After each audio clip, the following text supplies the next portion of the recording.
함께 말씀을 들으면서 하나님의 은혜를 누리셨으면 좋겠습니다.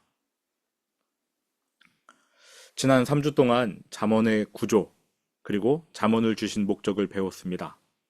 또 여호와를 경외하는 것이 지식의, 지혜의 근본임을 지난주에 배웠지요. 잠언이 말하는 지혜는 한마디로 요약해서 하나님이 이 세상을 운영하시는 방식, 하나님이 이 세상을 운영하시는 방식, 그것이 잠언이 말하는 지혜입니다.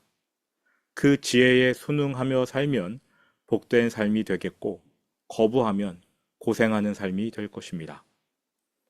하나님은 세상 곳곳에 이 지혜를 숨겨두셨습니다. 우리로 하여금 그 지혜를 찾아내게 하셨지요. 지혜를 찾는 자는 거기에 순응하여 복된 삶을 살아갈 기회를 얻을 것입니다.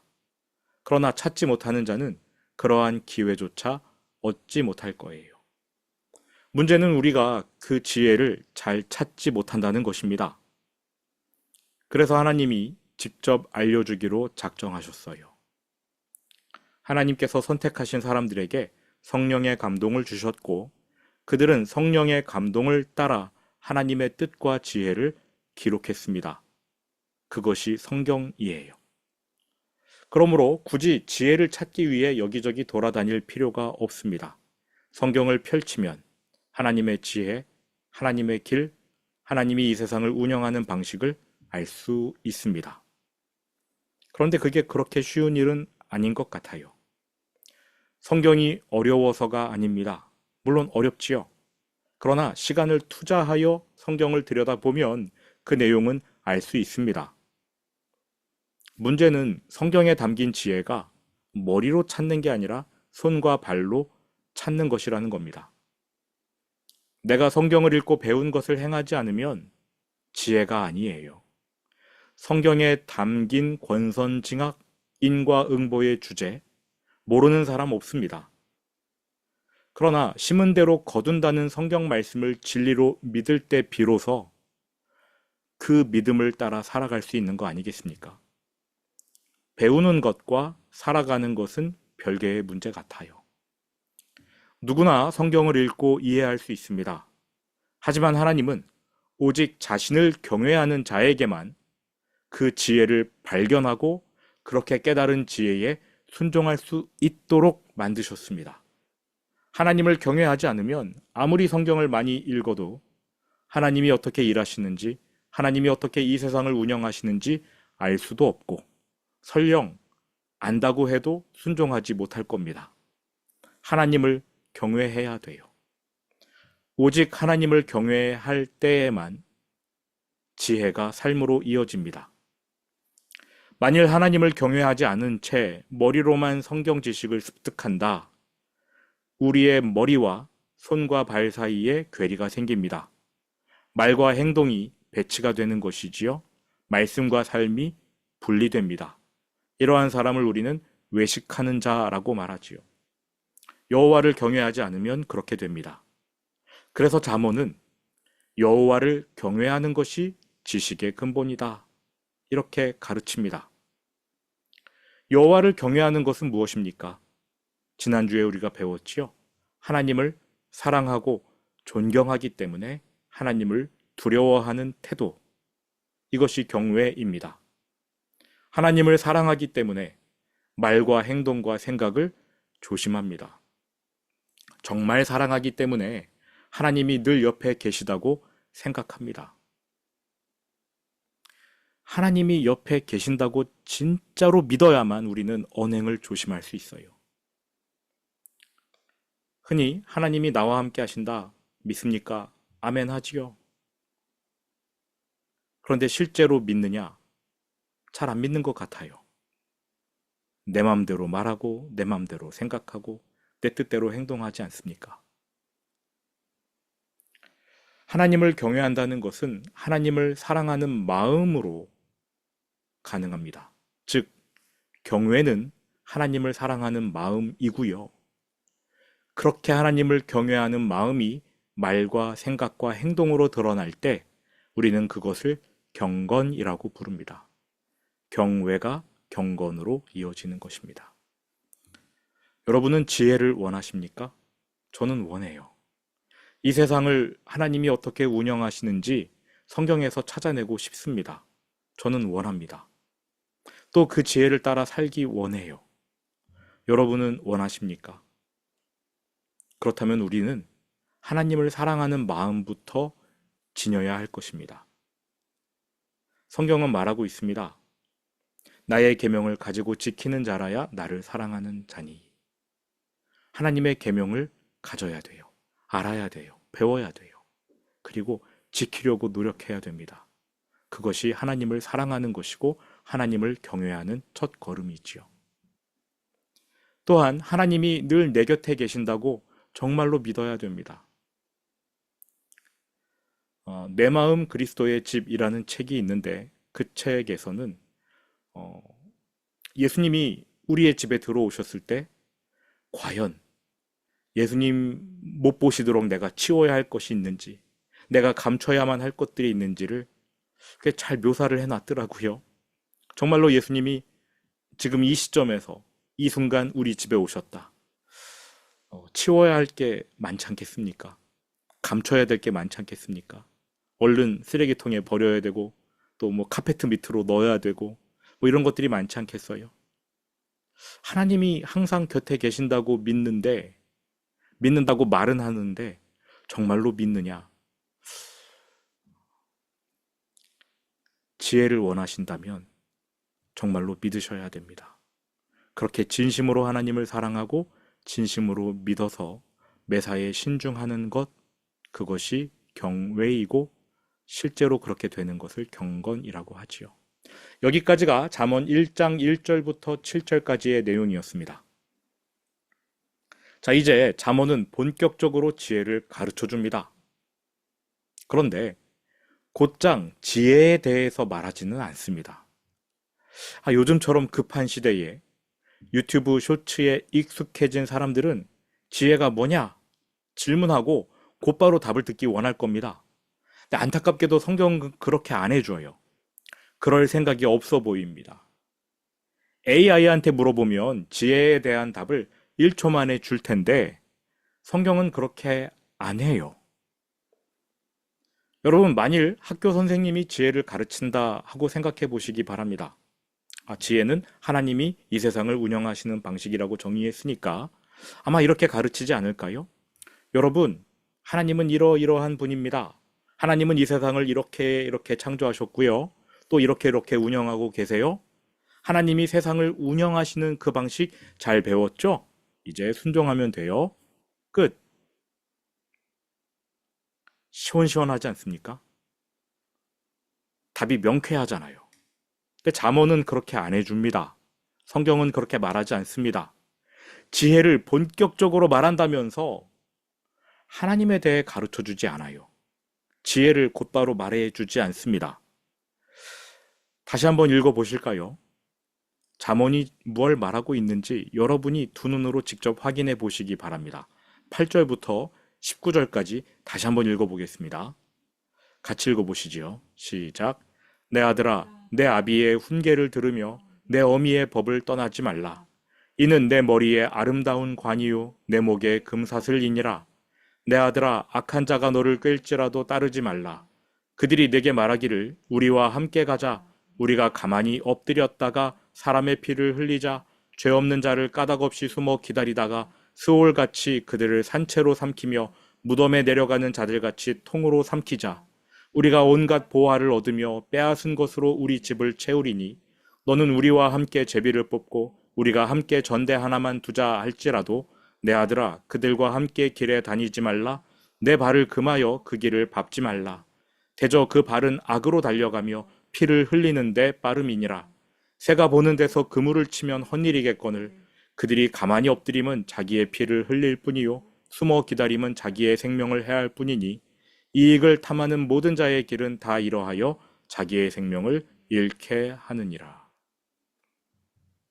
오늘까지 잠언 1장만 4번 읽었어요.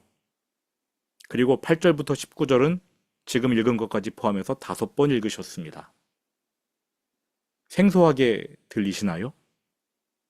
그럼 제대로 따라가고 계시는 겁니다. 생소해야 돼요. 성경의 지혜는 유튜브 쇼츠나 AI의 답처럼 짧은 시간에 여러분 머리에 쏙쏙 박히게끔 시원한 답을 알려주지 않습니다. 읽었는데 뭔 얘기인가 싶어야 돼요. 그게 맞는 겁니다. 지금 여러분이 읽으신 구절에서 하나님의 길이 보입니까?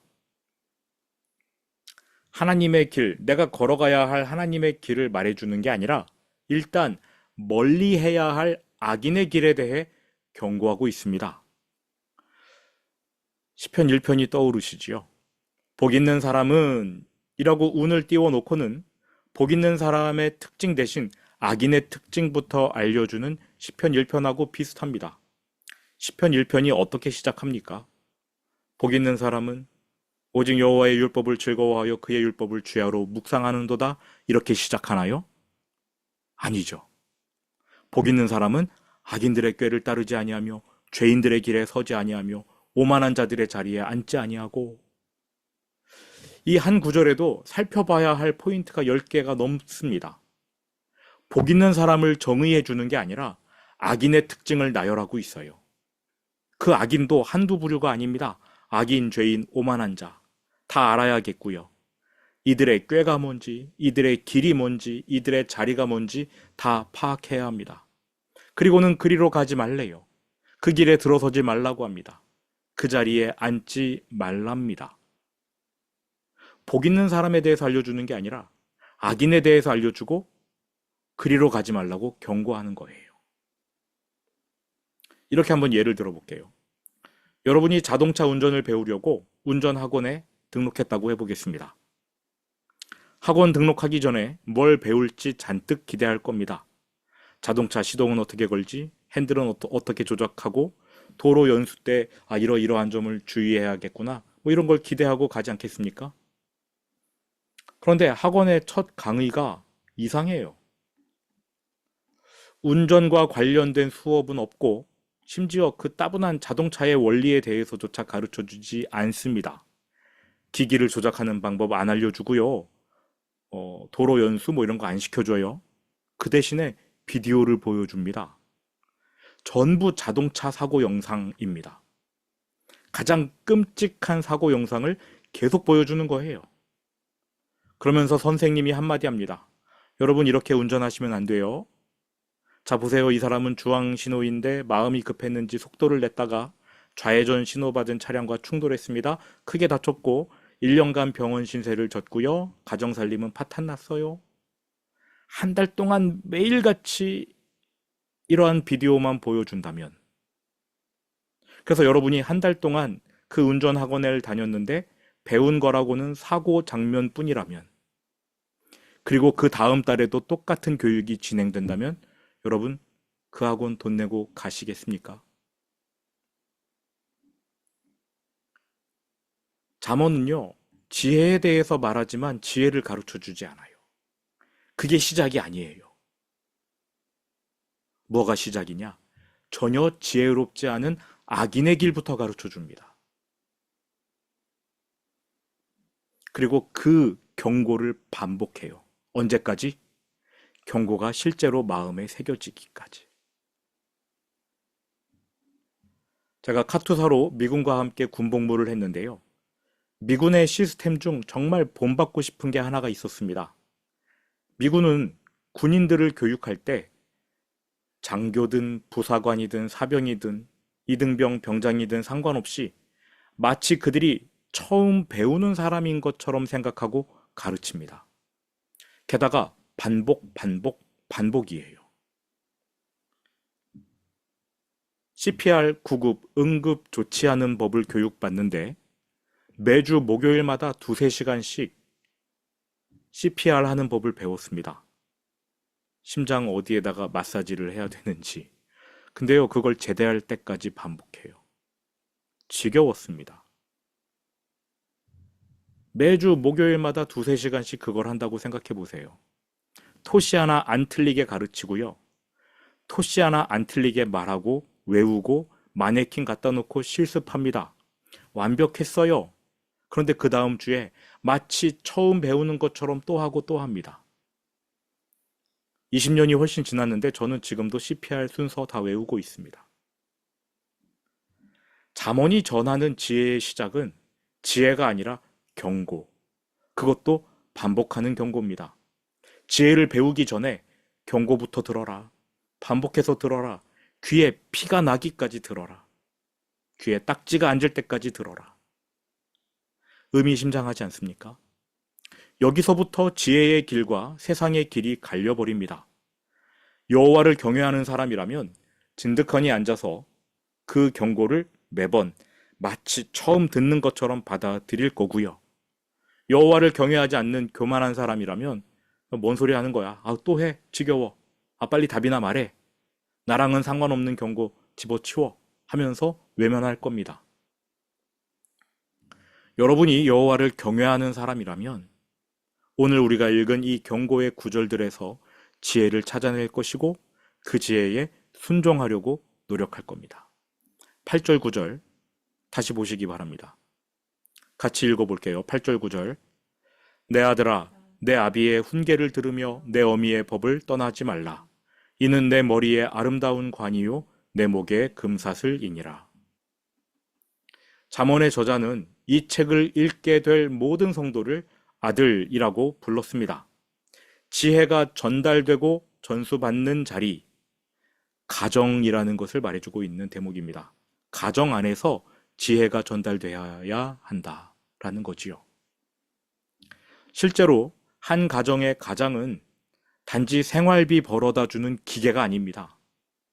안타깝게도 너무나 많은 가장들이 돈 버는 기계로 전락해버렸어요. 물론 가족들의 물질적 필요를 채워줘야 하는 것은 맞습니다. 하지만 가장은요, 가족 모두가 하나님의 길을 선택하여 걸어가도록 인도해야 할 책임이 있어요. 가장은 맨 앞에 서는 사람입니다. 하나님의 길 가는 거를 가족들에게 보여줘야 합니다. 예를 들어 하나님의 길을 가야 하는데 그 길을 가면 금전적으로 손해를 본다고 해보겠습니다. 그래도 가장은 금전적 손해를 보더라도 하나님의 길을 걷는 모습을 자녀에게 보여줘야 합니다. 또는 하나님의 길을 가기 위해서 내가 자존심을 굽혀야 한다. 내 명예에 기스가 간다. 그러한 일이 있더라도 그 길이 하나님의 길이라면 죽은 듯 걸어가는 모습을 가족들에게 보여줘야 합니다. 그것이 하나님을 사랑하는 일이고 하나님을 두려워하고 조심스러워하는 경외잖아요. 그러한 가장만이 자녀들에게 내 아들아, 내 딸아, 내 말을 들으라 할 수 있는 거 아니겠습니까? 돈 몇 푼 아끼려고 법을 어기는 모습을 보여주거나 잘못해놓고도 자존심 굽히기 싫어서 사과하지 않는 모습을 가족들에게 보여줄 때 과연 자녀들은 무슨 생각을 할까요? 엄마와 아빠한테는 하나님보다 돈이 더 중요하구나. 맞아. 엄마 아빠 지혜로워. 하나님 말씀 순종하는 것보다 자존심 챙기는 게 더 중요하지. 재산을 아끼는 게 더 중요하지. 자녀들이 이렇게 생각하지 않겠습니까? 그러한 아버지 어머니가 얘야, 내 말을 들으라. 그러면서 성경의 가르침을 전하면 자녀가 들을까요? 속으로 잔소리하지 마세요. 심한 경우에는 헛소리하지 마시고 아빠나 잘하세요. 우리가 신앙생활을 잘하는지 못하는지, 우리가 하나님을 경외하는지 안 하는지는 우리의 자녀가 말해줄 겁니다. 그게 8절 9절이 이야기하는 바예요. 지혜는 가정에서 배우는 겁니다. 교회에서 배운다고요? 천만에요. 지혜는 집에서 배우는 겁니다. 여호와 경외하는 법, 교회에서 절대 안 가르쳐 줍니다.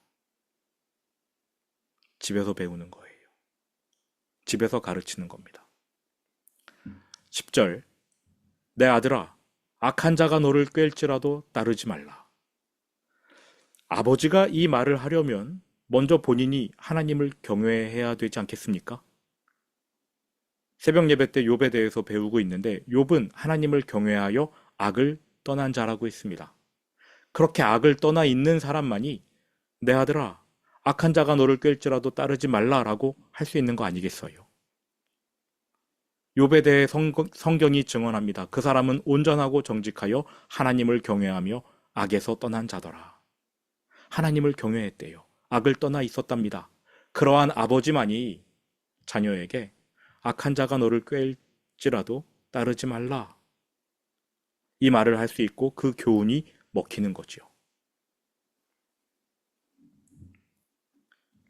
이후의 구절들을 보겠습니다. 우리가 따라서는 안 될 악한 자의 꾀가 무엇인지를 설명하고 있는 대목인데 11절부터 일단 12절까지 11절 12절 같이 읽겠습니다. 그들이 내게 말하기를 우리와 함께 가자. 우리가 가만히 엎드렸다가 사람의 피를 흘리자. 죄 없는 자를 까닭없이 숨어 기다리다가 스올같이 그들을 산채로 삼키며 무덤에 내려가는 자들같이 통으로 삼키자. 악한 자들이 모여서 누군가 죽이려고 하는 것 같습니다. 살인 모의. 그렇게 들려요. 근데 여러분, 옛날이나 지금이나 다른 사람을 죽이려는 살인 모의에는 우리가 가담하기가 어렵습니다. 11절에서 사람의 피를 흘린다, 12절에서 산채로 삼킨다, 살인처럼 묘사하기는 했지만 이건 살인이 아니에요. 그렇다면 살인으로 묘사한 악인의 꾀, 살인에 준하는 그 죄악의 실체는 무엇인가? 13절에 나와 있습니다. 같이 읽겠습니다. 우리가 온갖 보화를 얻으며 빼앗은 것으로 우리 집을 채우리니. 네. 아버지가 아들에게 절대로 따르지 말라라고 경고한 악한 자의 꾀, 그 실체는요, 살인이 아니라 돈에 대한 욕심이었습니다. 악인은 그 욕심으로 다른 사람의 가산을 교묘하게 취합니다. 심한 경우에는 목숨까지 빼앗을 수 있겠지요. 요즘도 금융사기 혹은 다단계 투자처 이런 데에 끌려갔다가 전 재산 잃고 스스로 목숨 끊는 사람 많지 않습니까? 어쨌든 이 구절에서 내 아들아 악한 자가 너를 꾀더라도 따르지 말라라는 명령의 금지 대상은 물질에 대한 탐심입니다. 사람 죽이지 말라 이거 아니에요. 사람 죽이는 거 쉽지 않아요. 악한 자가 너를 꾀어서 잘못된 일에 돈 버는 방법으로 너를 꾀더라도 가담하지 말아라. 14절입니다. 너는 우리와 함께 제비를 뽑고 우리가 함께 전대 하나만 두자 할지라도 거기에 가담하지 말라. 동서고금을 막론하고 욕심을 부리는 악인들의 공통점이 여기 나옵니다. 절대 혼자 일하지 않는다는 거지요. 조직을 꾸려서 체계적으로 남의 돈을 빼앗습니다. 전문 용어로 슈킹한다고 하지요. 남의 돈을 빼앗는 프로젝트를 세우고 가담자들을 모집합니다. 주가 조작, 다단계 코인 사기, 프로젝트 부동산, 빌라 사기 등 이러한 짓은 절대 혼자 못해요. 금융권 종사자가 따라 붙어야 되고 서류 조작할 공무원이 있어야 되고요. 그리고 발각됐을 때의 뒤를 봐줄 법조계 인사들까지 필요합니다. 그들을 모아서 범죄를 저지르는데 참여자들이 사전에 약속하지 않고 가담하는 경우는 없지요. 어떤 약속을 하느냐? 우리는 수익을 공정하게 분배한다. 그게 14절이에요. 너는 우리와 함께 제비를 뽑고, 제비를 뽑자는 말은 누가 이익을 얻을지 공정하게 정하자라는 겁니다. 제비 뽑기는 가장 공정한 방법 아닙니까? 갯돈 타는 순서 정할 때 제비 뽑잖아요. 이처럼 악인들은 범죄 수익을 공정하게 분배하겠다고 약속하면서 사람들을 불러 모읍니다. 들어와라, 가담해라. 아버지는 아들에게 말해야 됩니다. 그게 공정하게 보일지라도 절대 참여하지 말아라. 또 한 가지, 우리가 함께 전대 하나만 두자. 범죄 수익을 담는 주머니는 하나로 통일한다. 계좌 하나만 해가지고 거기에 모든 수익을 집어넣는다. 그러니까 모두에게 투명하게 하겠다 이런 뜻이겠지요. 이렇게 범죄 가담자들을 안심시킵니다. 불법을 저질러서 한몫 챙기려는 사람들이 자기들끼리 공정하게 하겠다고 약속합니다. 그 약속이 지켜지겠습니까? 안 지켜지지요. 주가 조작하는 사람들, 프로젝트 파이낸스 하는 사람들, 다단계 코인 사기하는 사람들, 서로 뒤통수 치지 않습니까? 등에 칼 꼽고 칼 찔리고 난리도 아닙니다.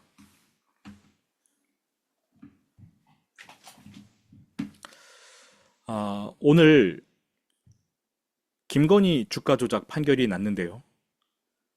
이 세상이 얼마나 타락했는지 명백한 증거들이 수두룩한데 공동정범이 아니라네요. 검사가 15년 구형을 했는데 1년 8개월 나왔습니다. 판사가 믿을 만한 판사가 아닌 것 같아요. 지나가는 개가 웃겠습니다. 근데 더 웃긴 건요. 이 판결이 나자마자 도이치모터스 주가가 26%나 올랐답니다. 왜 이런 일이 일어나나요? 하나님이 공의롭지 않아서 그렇습니까? 능력이 없어서 이런 일이 일어나나요? 아니죠. 이 세상이 타락할 대로 타락해서 그렇습니다.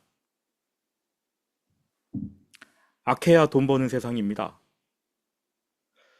이러한 세상에 잠언의 이 말씀은 더욱더 우리의 마음을 울립니다. 내 아들아, 악한 자가 너를 꿰일지라도 따르지 말라.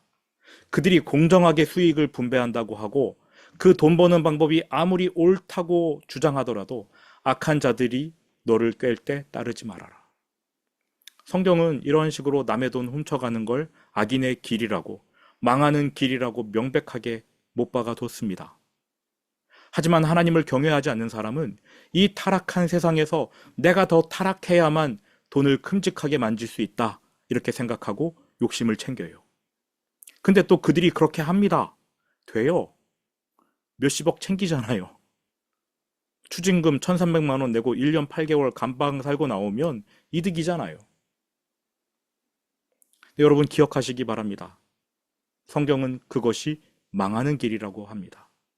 하나님이 가만히 계시는 게 아니에요. 전도서의 마지막에 보면 솔로몬이 이야기합니다. 모든 게 다 헛되다 이러더니만 맨 마지막에 너의 젊을 때 하고 싶은 거 다 해라. 그러나 마지막에는 심판이 기다리고 있다는 것을 기억하라. 확실한 한 가지는 하나님의 심판이 기다리고 있다는 거지요. 15절입니다.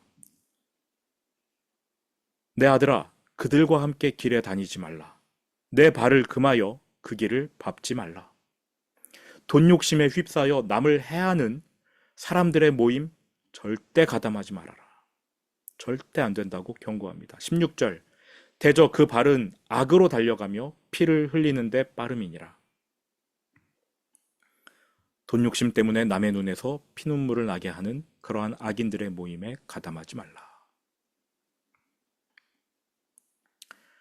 그런데 우리 대다수는 금전적으로 남을 해하는 불법 모임에 가담하진 않을 겁니다. 그럴 기회가 없을 거예요. 그렇다고 해서 이 경고를 우리가 피할 수 있느냐? 아닙니다. 우리가 남을 속여서 돈을 이렇게 빼앗아 오는 머리는 안 되는데 남에게 속아서 돈 뺏길 머리는 돼요. 돈 욕심 때문에 악인들에게 속습니다. 금전 피해를 봐요.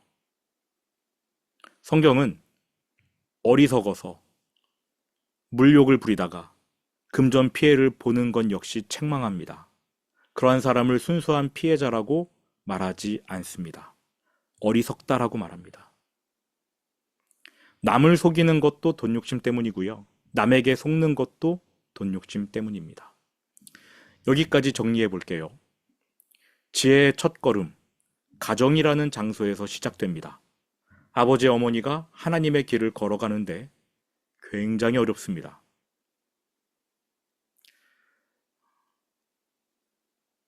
나이가 한 50이 넘어가면 웬만큼 옳은 길은 구분을 하는 것 같아요. 뭐가 옳은지 알고 있습니다. 근데 그 길을 안 걸어요. 왜냐면 너무 힘드니까. 너무 힘들어서. 그런데 아버지 어머니는 하나님의 길을 걸어가야 된대요. 힘들어도 걸어가야 된대요. 눈물을 뿌리면서라도 걸어가야 된답니다. 왜냐하면 그 자녀에게 지혜를 전수해 줘야 되기 때문에. 다시 말씀드려요. 자녀 교회에 보낸다고 해서 자녀 교육이 완성되느냐? 안 됩니다.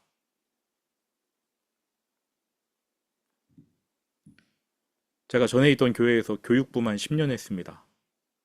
안 돼요. 그나마 자녀를 교육부에 맡기는 부모는 난 거죠. 근데 집에서 안 하면 아무 소용 없습니다. 아버지, 어머니가 하나님의 길을 걷는 것을 보여줘야 돼요. 금전적인 피해 봐야지요. 피해도 아니에요. 정직하게 하고 정직하게 그냥 조금 버는 거지요. 하나님의 길을 걸어가면서 자존심 내려놓는 거를 자녀들에게 보여줘야 됩니다.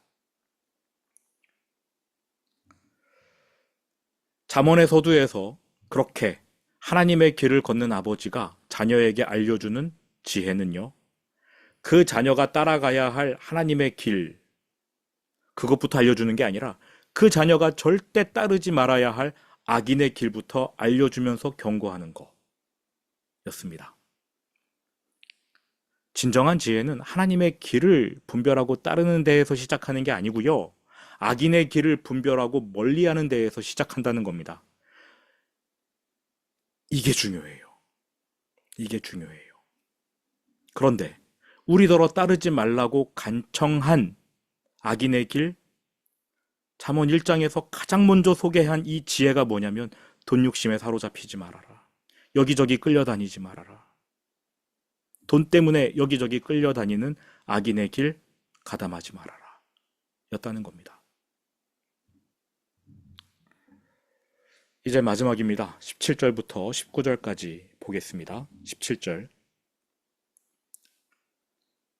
악인의 길이 얼마나 어리석은지를 말해주는 대목인데요. 새가 보는 데서 그물을 치면 헛일이겠거늘.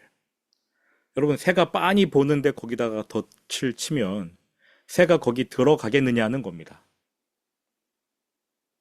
아무리 새대가리여도 눈에 보이는 덫에는 걸리지 않을 거다라는 거지요. 저는 새를 좋아합니다. 날아다니는 새도 좋아하는데 가끔 이렇게 죽어있는 새가 보여요. 그럼 저는 어김없이 가서 사진을 찍습니다. 새가 보는 데서 그물 치는 일은 헛일이다. 마찬가지로 남의 돈을 갈취하려는 악인의 꾀 역시 헛일이라고 말하는 거예요. 왜 그러냐면요. 하나님이 보신다는 겁니다. 하나님이 보셔요. 하나님이 알고 계신다. 남을 속여서 아무도 모를지라도 하나님은 아신다. 18절. 그들이 가만히 엎드림은 남의 재산을 빼앗으려고 숨어서 꾀를 부리고 매복해 있고 공모하는데 그거는요. 자기의 피를 흘릴 뿐이요. 결국 하나님이 그들을 치신다는 뜻입니다. 숨어 기다림은 누가 걸릴까 하고서 이렇게 덫을 쳐놓고 숨어 기다리는데 그 일은 결국 자기의 생명을 해하는 것과 같다. 19절을 함께 읽고 오늘 마치겠습니다. 19절 같이 읽습니다. 이익을 탐하는 모든 자의 길은 다 이러하여 자기의 생명을 잃게 하느니라. 지혜의 첫 번째 강의입니다. 지혜를 알려주는 게 아니라 지혜 배울 준비를 또 시키는 거예요. 하나님의 길이 이것이다. 이 길로 가라가 아니라 악인의 길은 이 길이니까 여기로 가지 말아라. 이것을 반복해서 알려줍니다. 언제까지? 귀에 딱지가 앉을 때까지. 여러분은 각 가정에서 가장이십니다. 자녀들에게 여러분의 발걸음, 발자국을 보여주셔야 됩니다. 그 발자국이 눈물의 발자국일 수도 있고요. 피 흘리는 발자국이 될 수도 있을 겁니다. 그래도 걸어가시기 바랍니다. 그리고 여러분의 자녀들에게 자녀들아, 악인들이 너를 꾀더라도 따르지 말라. 내 말을 들으라. 그렇게 말씀해 주셨으면 좋겠습니다. 여호와를 경외하는 자 되시기를 축원드립니다. 들은 말씀 마음에 새기면서 이 시간 함께 기도할 텐데 제가 따로 기도 제목을 알려드리진 않겠습니다. 여러분이 말씀 들은 데에서 여러분 스스로 기도 제목을 찾으시고 그리고 기도해야 되겠다라고 생각하는 그러한 제목들이 있으리라 생각합니다. 그 기도 제목으로 기도하시기 바랍니다. 저는 하나님께 제가 조심하면서 살 수 있도록 하나님 저를 붙잡아 주십시오 이렇게 기도할 겁니다. 그리고 제 안에 있는 탐심도 하나님 옳지 않은 욕심들 다 내려놓을 수 있도록 하나님 도와주십시오. 그렇게 기도하려고 합니다. 여러분도 기도하셨으면 좋겠어요. 여러분이 이 잠언 말씀을 통해 배우신 그 내용을 가지고 주님 앞에 나아가셨으면 좋겠습니다.